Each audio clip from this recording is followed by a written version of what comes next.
know what you're thinking. That is one good-looking sumbitch right there. But ladies, slow down. I just got out of a long, short-term relationship. Lasted about 2 hours and cost me about $300. I'm not looking to make any sudden commitments right away. You know, maybe if you hit the like button and smash the subscribe button and comment your number down below, we could talk about things later on. But for right now, I gotta get into this disclaimer that YouTube is making me read. So, this channel is not for the easily offended, caramel-coated candy asses. If you are a grown-ass man still sucking on your mama's titties, I probably wouldn't like your opinion any more than you wouldn't like mine. So it's best for you to turn away now and find a different channel. We are going to cover topics that your mother probably does not want you discussing with others, and I wouldn't want you to get grounded from your Xbox.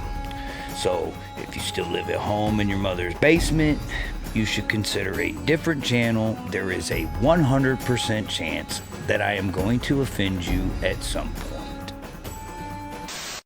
The questions we are asking today: did they get the right guy? Did Nikolas Cruz do it? Does the timeline match? And the statements. We will hear from the witnesses and the responding officer. I was the first officer to make contact. I discovered an individual walking on the sidewalk that was wearing the clothing description that had been given over the radio.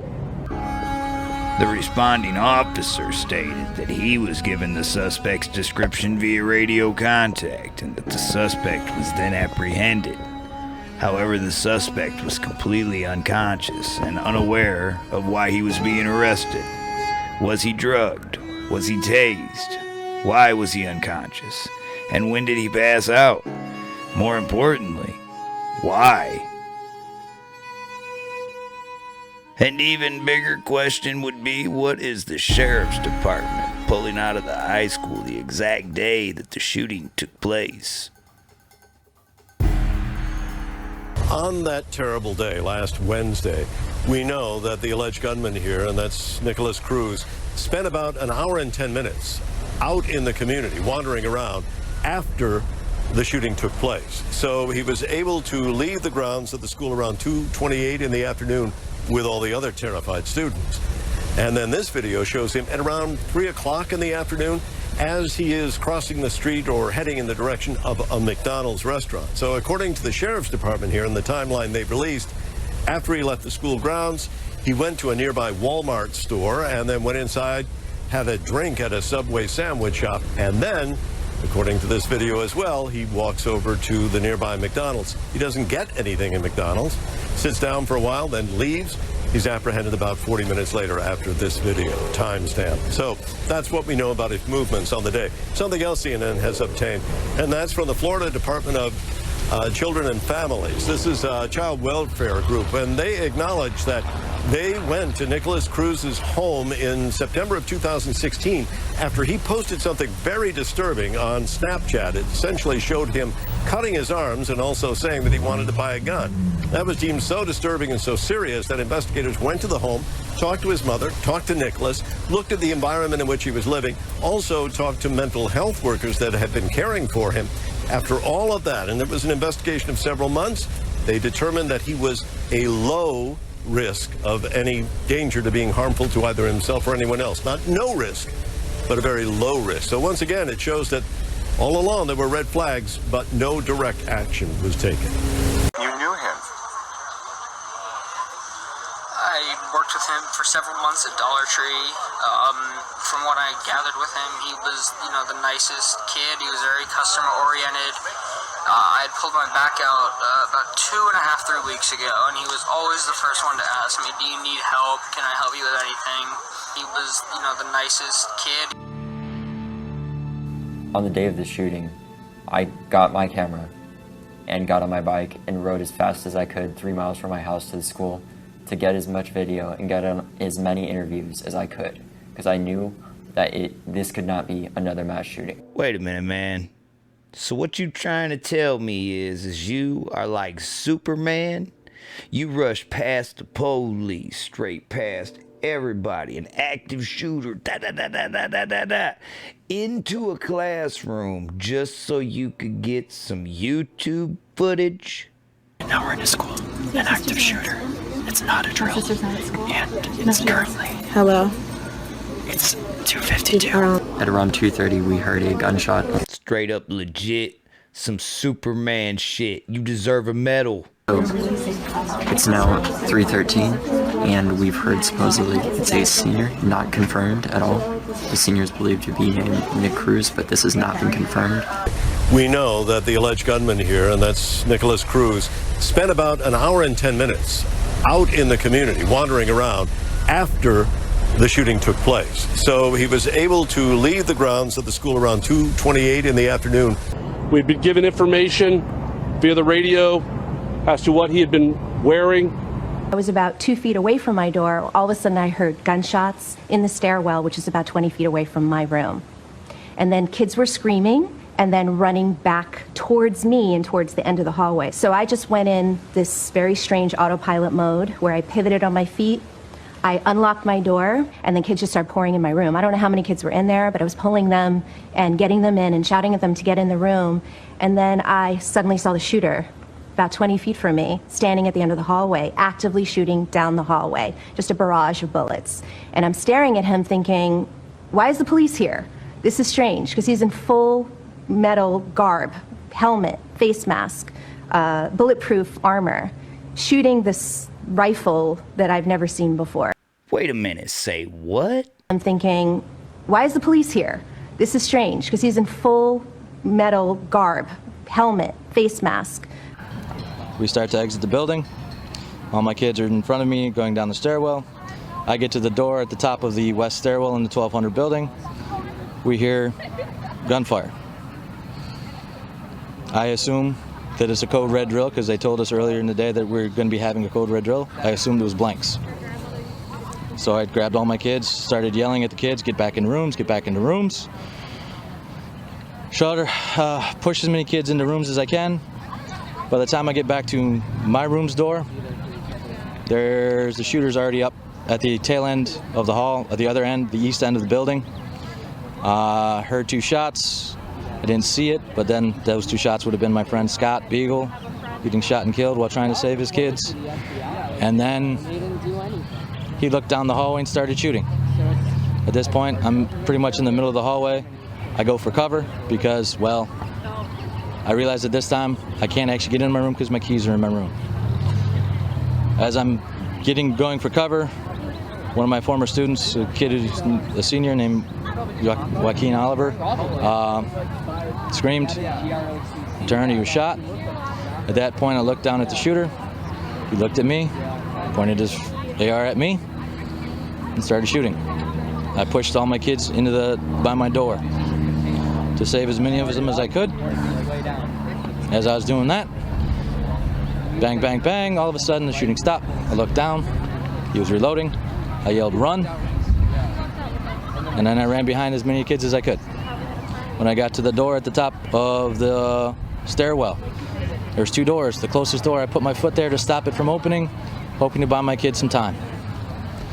As I was leaving, after my kids made it down at least 2 flights of stairs where I couldn't see them anymore, there's a girl on the ground. I shook her, said, hey, tried to get her attention, no response, trying to find a pulse of some sort, nothing.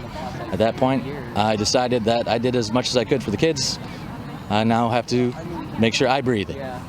Went to the 2nd floor, into the conference room, then hid in the men's bathroom till the police came through. 19-year-old young man with trouble. I didn't know that at the time because he had a mask on, so I didn't know who it was. It's funny the sheriff didn't mention anything about a mask. Is a senior at Marjorie Stoneman Douglas High School. He says Wednesday he was on the other side of the school next to the garden when the fire drill started. He says at first everyone lined up outside as normal, but then they were pushed further away toward the fence near a local middle school. And he says that's when he saw Nikolas Cruz walk right by him. I remember seeing Nick Cruz walk past me. He was looking down, you know, it was around 3:20, I guess, and he walked right past me. And my friend Alexa and I, we noticed him, but we didn't really say much. And apparently, he greeted, like some people greeted him, and he greeted back as normal. We were walking the whole class together. I actually was speaking to the suspect, Nikolas Cruz.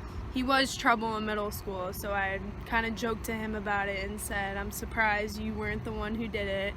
And he just gave me a huh? And the shots were coming from the other part of the building. So there definitely had to be 2 shooters involved, I believe. He was legit, he just ran up the stairs, started shooting, and you could see a bunch of kids just going down that way, but stopping, but because the other shooter was coming. Hold up, man, like, wait a minute. Because the other shooter was coming. He had a fire alarm earlier that day, and that was a drill, so we thought this was a drill too, just another one. Because we have a lot of fire alarms, a lot of fire drills at the school. After we heard the first gunshot, we initially thought it was a drill. Actually, that was a bad choice. It's okay, you're fine. Actually, that was a bad choice because the janitor... Sorry. It's okay. You're fine, David. You're fine. Honestly, when I was going out, I was kind of in... I was in... Hold on. It's okay.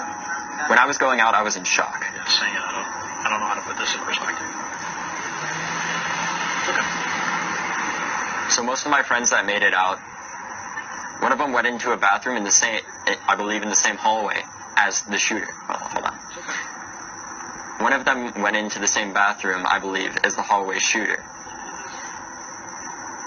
He was in there at the same time, and he was in the bathroom, and he didn't know if he was going to live.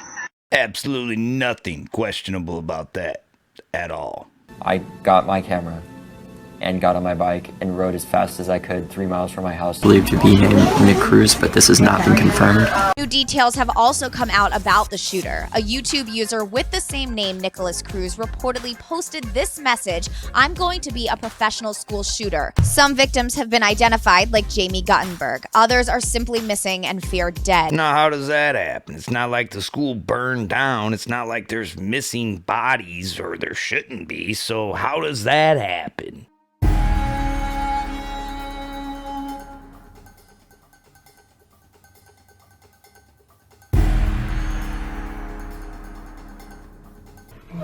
Hands, put your hands up, guys. Please. Put your phones away. And I'm staring at him thinking, why is the police here? This is strange. I assume that it's a code red drill because they told us earlier in the day that we're going to be having a code red drill. I assumed it was blanks. Just flying around towards me and my classmates, and I just saw computers get hit, the wall, the window behind me get hit, and then my 2 classmates. Well, I saw the face of the shooter, but it didn't look like him. One student told me that the shooter was wearing a bulletproof vest and a helmet. Did you see that? I saw some other kid. When the other kid who came into the classroom, he was wearing some type of thing, and I don't know. But. And she said that she saw this man with a hat on, and it had 2 initials. Wearing the clothing description that had been given over the radio. He looked like a typical high school student, and for a quick moment, I thought, could this be the person? Is this who I need to stop? Training kicked in. I pulled my vehicle over immediately, engaged the suspect. He complied with my commands and was taken into custody without any issues.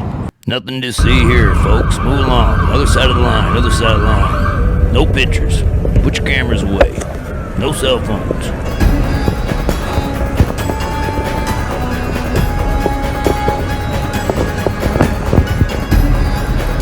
I assume that it's a code red drill because they told us earlier in the day that we're going to be having a code red drill. I assumed it was blanks. Staring at him thinking, why is the police here?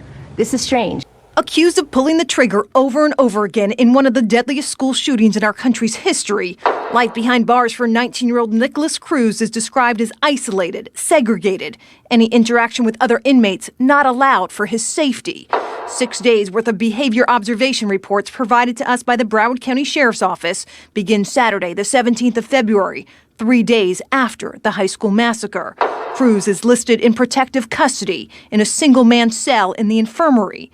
He's described as cooperative, his thinking logical and coherent, but additional details about his thoughts redacted, and will continue to be in all the reports provided to us. At times, Cruz appears restless in deep thought, his movements calm and slow, then very engaged and responsive. Over the next several days, the accused killer is noted for having a quiet demeanor and looking down with a blank stare. According to visitation logs, he primarily meets with psychologists and attorneys. At one point, he had a family visit, but details are unknown. The same day, he asked to read the Bible. 6 days after Cruz is accused of killing 14 high schoolers and 3 teachers inside this South Florida high school, a jail deputy wrote, inmate Cruz appeared to break out in laughter both during and immediately following his professional visit. A few days later, while speaking to his attorneys, Cruz appeared coherent and is observed smiling, giggling. Not to dwell on it, but tell us quickly what your experience was that day. Where were you when it started? So I was in an adjacent building. So I was in the classroom. There were 20 minutes left. We just heard the fire alarm ring. So we were walking outside. I was towards the end of the group because I grudgingly didn't want to go out. All of a sudden we heard an announcement that said that we had to leave. So I evacuated, and we heard 2 little pops, and I thought they were textbook falling. So we quickly ran into another room. And then we hid there for 2 hours until SWAT came to take us out. With that in mind, you were planning to go to this event last night, and tell me if I'm mischaracterizing any of this. And you sent in, at the request of a CNN producer, you sent in a number of questions, statements you wanted to make, questions that you wanted to ask of the politicians on the stage, and they rewrote one of your questions? Is that right? Yes, sir. So what had happened was 4 days ago, I had gotten contacted by a lady named Carrie Stevenson from CNN. She had asked me originally to just write a speech. It was going to be at the town hall at the BB&T Center. So I agreed. I felt like it would be the right thing to do, be able to go speak my part, as well as open eyes to a few things that I thought that could make this situation a little better. From there, 3 days ago, so the next day after that, we had gotten, I got an email back from her, and she asked for more of questions rather than a speech, which I was totally fine with. So I wrote a little less of a speech and more of questions that I wanted to ask at the town hall. The day after that, it was more of just questions. She asked for just questions that I would like to ask. So I gave her my questions, and then yesterday at about 5:15, I made contact with her, and she had asked if I just asked her one question. So what they had actually done was wrote out a question for me.